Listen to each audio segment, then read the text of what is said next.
достар, блогер болсаңыз, мен сияқты мына $208 таба аласыз да, пассивный доход.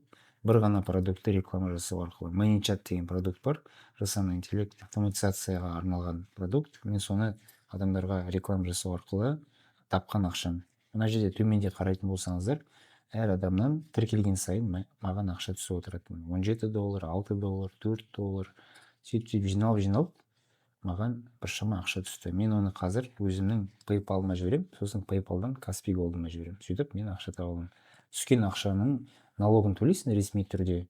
Менде ИП упрощенка 3% ғана төлеймін, болды, қалған ақша менікі. Ол үшін міне withdraw funds деген бар, ақшаны түсіру. Мына компания өзінің комиссиясын тоже алып қалады, посредник ретінде жұмыс жасайды, ManyChat пен менің арамда. Confirm withdraw деп айтамын. Все, салют атылды, маған ақша жіберілді. Енді PayPal-ға түскені түспеген қазір қарайық.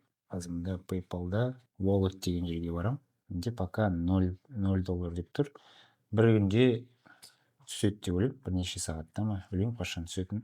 Оған дейін уже алып көргенмін басқа сайттардан. Осы ақша түседі, сосын transfer money дейсіз да, өзіңіздің Каспи Голдыңызға жібересіз, сол кезде ақша кәдімгідей түседі.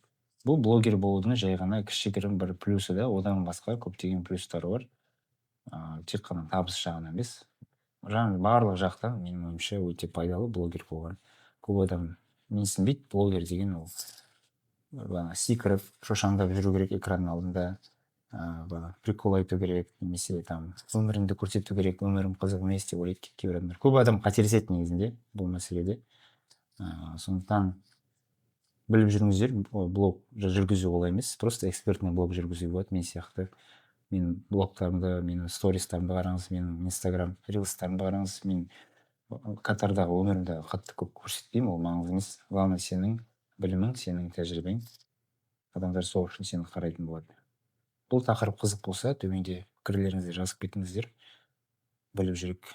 Тақырып қызық болса, бәлкім осы туралы тағы да видеолар түсіретін боламын. Сау болыңыз.